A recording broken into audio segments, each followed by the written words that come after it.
Okay, guys, welcome back to the matchup. Remember, it is 2-2 in the very far top right corner, according to our cycle. Yoda should take it, and that will be Yoda here as your red Terran player. Very far bottom left corner, an excellent game.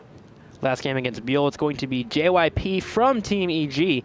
He has a chance here to give EG the first lead in the series. All right, we'll see if he can do it here, but so the map is Daybreak, as we said before. This is kind of an interesting place for PvT. There can be aggression that's actually laid out here. Some Terran players like Thorzing were actually very fond of for a long time, getting out there with very quick barracks, proxying them across the map in some circumstances and trying to get damage done that way.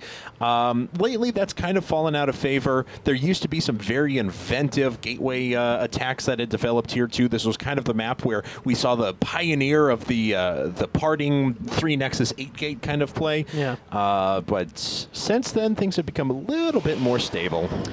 Yeah, excited to see what JYP wants to follow up into. In the last game, he had such a good job in terms of timing attacks, knew what he had to do to kill his opponent. And as mentioned, his Team Liquid stats when it comes to actually playing against Terran is pretty darn low. I may be wrong here, but I feel like it's in the 30% if I remember correctly. Really? I remember seeing it, and I was like, wow, he loses a lot of Terrans. I might be completely wrong. You guys can, of course, correct me in chat or anything, but still, it's for sure one of his weaker matchups. So I want to see what he'll be going into, and it looks like Yoda here is going to be going 1 racks into a gas, so we'll be opening with some kind of pressure. Very curious as to see if we'll be having a second gas from him, if he wants to move into any type of Banshee play, which has become very popular against Protoss. And obviously, this wasn't a gas first to try and make his way up into the starport tech or something like that as quick as possible. So just going to get that factory here on normal time. Barracks finishes up. Orbital command's going to be on the way here momentarily, and we'll see what he ends up moving into afterwards. Back on JYP's side of things. He did scout, and he's actually scouting for proxies, so he moved down towards the bottom right-hand corner, checked the Zelnaga Tower first, but just checking everywhere there could possibly be proxy structures before he finally makes his way into his opponent's base. Yeah, and this is just a sign of just being against Terran and losing against him. You're just afraid. You check everything out, and that could be one of the reasons why JYP's not so strong against Terran, is because he's too safe. There comes to a point where you have to be pretty aggressive, and you have to be very tactical with your decisions and make sure that you land the perfect engagements, if you will. So yeah, because if you think about the information he has right now, it's virtually nothing. He knows there's no proxies, but he got turned away by a Marine right here, which means he wasn't able to make his way into the natural. He has no clue if there's an expansion up. He doesn't know anything that's going on inside of the main, and it is indeed a second gas. So we have a factory on the way, second gas. There's going to be a huge gas income here. Now, this could turn into something like a big 1-on-1. Oh, okay. Well, what is JYP is he going proxy to do robo? then? We'll see in a second. I think he's going proxy robo. When that pylon finishes up, move straight into an immortal, get about 2 or 3, and just push into your opponent's natural. We'll see. Go probe, go. He has the gas for it. He's got to. Could do a thing. Could do something. Very, very close. I think it's proxy robo, certainly here. And what you do is you just follow up into a few gateways at home, and you just get a nice amount of units out, and you just go all in as heck. And we have, oh no, I need to be really careful as the Stalker's coming down to this Zelnaga. Go ahead and proc on it. Yep, there's the robo. Okay, so with the Stalker shucking around the middle of the map without a Zealot, it looks kind of fishy here to Yoda, and he should be a little bit active in terms of scouting. The thing is we have Yoda moving into Starport, which means he'll have Banshee. I think he can go his way, actually, with the build orders lighting up. Yeah. All right, well, let's find out because, yeah, the unfortunate part, depending on where this is rallied. It's going to float right on top of it. Yeah, that's what I'm worried about. It might be really close. It depends. Yeah, let's look at the rally. Is it popped up yet? No. Oh, nope, we don't know. Usually, you'll have it go to the, like, a straight, okay, it's going straight across. It's going to be very close. Oh, dear. That is, like, super close, man. We'll see how it goes. Oh, need to be careful. Do not lose this Stalker. JYP gets low on those shields there. We'll be able to start moving in. There is a 3-gate follow-up, so that will put JYP up to 4 gates. This is all-in of all-ins here. It's been a while since I've seen a 1-base versus 1-base PvT on this map, I have to say. So, all right, well, that first Banshee's going to pop out in 20 seconds. We'll track it here momentarily because, excuse me, if it's already halfway across the map when this first 4-gate hits, then that's going to be very difficult for Yoda to be able to deal with. Now, of course, the advantage for JYP on top of all this is that he'll be able to make observers very quick, very close to his opponent's base and be able to counter out. He changed the rally. He sees it immediately, and he just turns back. Should start bunkering up here. He's going to pull his racks back so he doesn't get sniped. Going to put a bunker up. I would like to have 3 bunkers from Yoda. Just keep up with the Marine production here. And is going to get that cloak finish too. And the thing is, with the cloak coming out, that forces JYP to get an observer, and he does get an observer here because he's going to need to see onto the high ground to snipe any important structures. So it's going to be all about sniping that observer as soon as possible. Oh, he's actually going to try and pick off Cloak, but Cloak, it finished. Did it finish? Oh my God, it was right down to the last second. I actually have to grab a Banshee here in a second. I don't quite have it. The bunker's actually falling very quickly. It looks like here it is. It didn't and finish. no, we got it. It was 110 seconds out of 110, and he stopped Cloak from actually popping up. That's going to help JYP out quite a bit in terms of being able to continue with this attack. But here's the problem. He doesn't have a defense for this back at home. Oh, okay, so the Banshee's going to start shelling away on top of these probes. We're going to get into a weird scenario here. It looks like Yoda's going to finally start holding back this aggression in the main. SCVs will force it pull back. The Immortal is very low on HP, but JYP will retain it. It will stay alive here. And with Siege Tanks popping out, with Siege Mode on the way as well, it might be okay here for Yoda overall, but was there enough damage done? Did Yoda kill off enough probes? I don't know. So we can move into a normal game. That's the question here. 13-1. That's JYP's killed 13 SCVs, so I mean, this is very dicey for him. Man, sniping that cloak could not have been bigger, because had that been a cloaked Banshee sitting back there, we're talking about 20 probes killed probably at this point. Just wrecking left and right. At this point, JYP can get the aggression up. Siege mode is finally finished up, which will allow Yoda to hold on to this main for a little bit. Actually would probably like to have an expansion to go down for JYP, as he's moving into probes already, so should be moving that expansion. Banshee does head on over. With Siege mode, we'll be able to start shelling away, so this push is going to be nullified for a little bit. Did do a lot of damage overall, but again, I like an expansion here from JYP to start moving into it. Okay, well, the Siege Tank alone is going to be able to pick off this robotics facility very quickly, and unfortunately this Immortal's not going to get out, so he cancels it, uses the resources right away to go ahead and put down a Nexus.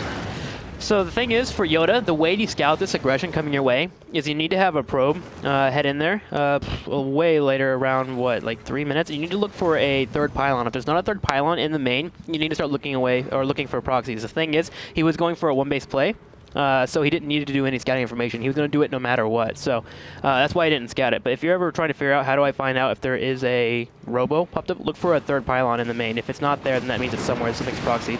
Now, this to me is real-time strategy at its best, because from here on out, these players are going to be forced to adapt. This entire game is going to be about who's the most versatile, and then who can react to what their opponent is doing. We see a delayed cloak coming out of Yoda. After it was canceled, I can't believe that was canceled. 110 seconds out of 110.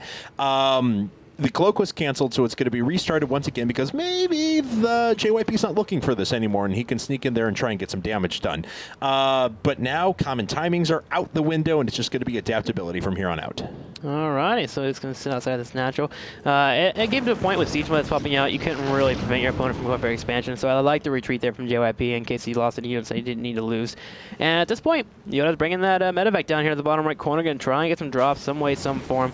Yoda needs to stop with Siege production. He already has, actually, because you don't want to go too crazy on them, unless you're going for a one-base all-in, which could be the potential here as he started up Cloak again. I was about to say, I mean, there's a possibility that he goes all in with this. If he starts up another Siege Tank, he certainly will be. We'll see here as another Banshee. Yeah, he starts up another Banshee. He has a gas, so they have quite the minerals to move into another Siege Tank, and there it goes. So yeah, he's going for an all-in here, getting a few more SCVs created. Going to try and do a bit of a drop at the natural, get some damage done if possible, to try and slow down his opponent. But he feels like he's too far behind here, so he's just going to try one more huge attack, try and finish it off.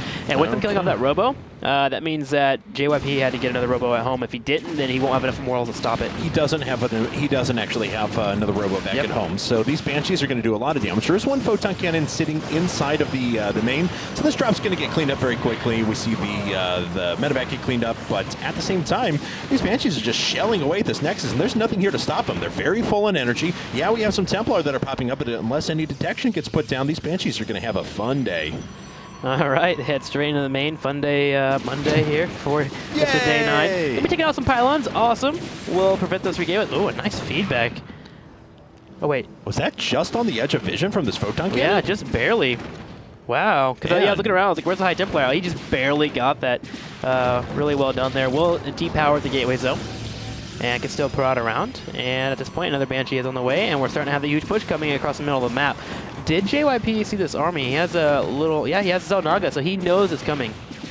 And that Banshee has to get out of there, and does very quickly. And Observer's finally now popping up, but you can see this is a large attack coming out of Yoda, and this is going to be very difficult for JYP to hold. You mentioned before the lack of the robotics facility. There's only one Immortal. It's only got 17 hit points. So yeah, it has its hardened shields, but once it loses those, it's just going to die immediately.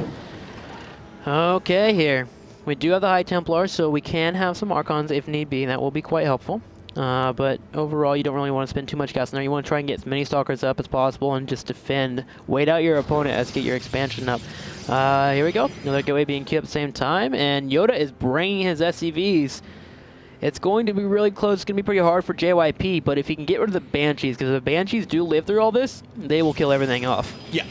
All right, so there are still 4 Banshees, I believe, once this next one pops up. Yeah, 4 Banshees, 5 Siege Tanks, 20 Marines. Even as unupgraded as they are, will still dish out a huge amount of damage. That was a little bit of a mistake. He's getting rid of the feedback. Oh, you're right. You're absolutely right. Yes, very good point. So that works out for him. And Archon is formed after the feedback goes down, but the Siege Tanks are already in range to start plugging away at these units, and that Archon needs to die very quickly. If it does, it's not going to be a threat whatsoever.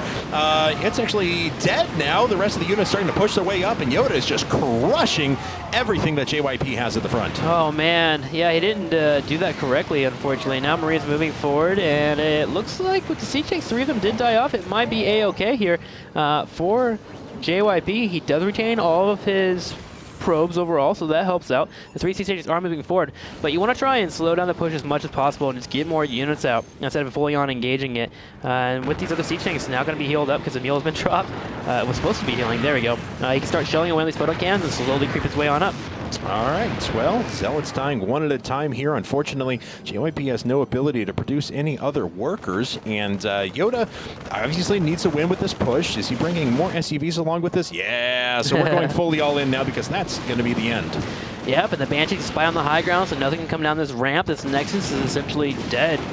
Really, you can't do much to defend against it. Keeping those Banshees low on energy as well. And see, since he retained his Banshees, he can just destroy everything in the way. The DPS from them are just way too strong for JYP to be able to handle. More High Templars are on the way. Archons are morphing in the top left corner. This Nexus is going to go down. He's going to try and save it, moving forward with a couple of Archons. His few Zealots do charge on in. Will land the feedbacks, but really didn't do anything to those Banshees. Siege Tanks are taking some damage from the Zealots. Can Yoda push through? It's really close, and it looks like just barely. He will live. Wow, that is incredibly impressive. And Yoda alive just by the skin of his teeth, but he's going to be able to defend these last couple of units pretty easily. Feedback not going to do anything to these Banshees that have continually cloaked and uncloaked themselves to keep their energy low. So so smart here from Yoda. Some players will forget about it. Some energy will accrue, but he constantly keeps hitting that cloak button. Granted, he doesn't really have much of economy at home to worry about. To really keep macroing up so he can kind of deal with or keep staying on top of the Banshee here. But still, it's really nice control from him. Great discipline. That's right. Now Siege Tanks are in range to start picking away at these structures. And they're quite the range, as a matter of fact. Can get in range of, I actually think that's Cybernetics core too, just on the very edge. So maybe both gateways and the Cybernetics core. And those structures are going to die very quickly. Yeah, I'd like to have another meal drop as well, just to get 3 pairs up here. Just keep these Siege Tanks as healthy as possible. But at this point, slowly moving forward. Got to be very careful here, very tactical about it. Overall, JYP still has more probes, I believe, than Yoda, so still mining. Unfortunately, he just can't really afford everything he has in the main, but still be able to create units here. Still getting Immortals on the way. Got an Archon here, which will take a lot of the initial Siege Tank damage, which will allow the Immortals to get in. So he still has a small chance to defend this. All right, Banshee takes a little bit more damage there. Sucks to have to warp in a High Templar just so you can ward away one Banshee for a little period of time, but that's unfortunately the reality here. Yoda has brought forward a couple of SCVs to begin healing everything up here. Looks like he's starting with the Banshee, then moving on to the Siege Tanks afterwards. This is a decent force starting to gather for JYP. He really needs this Immortal to not take any damage, though, and just pick away at these Siege Tanks one after another. Oh, this game is so tense, man. I'm loving it. We need to get a Siege Tank on the high ground again. You want to have constant Siege shots going off on your opponent because it really puts them in this weird state of, I need to defend this. And here we go. JYP charges forward. Archons leading the charge right away. Focuses down the Archons. The first one. The Zealots, though, charging forward. The Immortal is going to make it on top of the Siege Tanks. Can he kill off this Archon? It's so much shields here. And with the Immortal being left, it looks like Yoda is going to finish out the game. GG. And wow. The cycle continues. What a crazy game we had there. That was a fun game. Essentially one base versus one base the entire time. JYP starts with an initially successful 4-gate Immortal push. Yoda barely holds by the skin of his teeth, then counterattack all ins when JYP expands. Yeah. What? Really insane stuff. Awesome, dude. Really well done overall. Great discipline from Yoda, taking a decent amount of damage early on.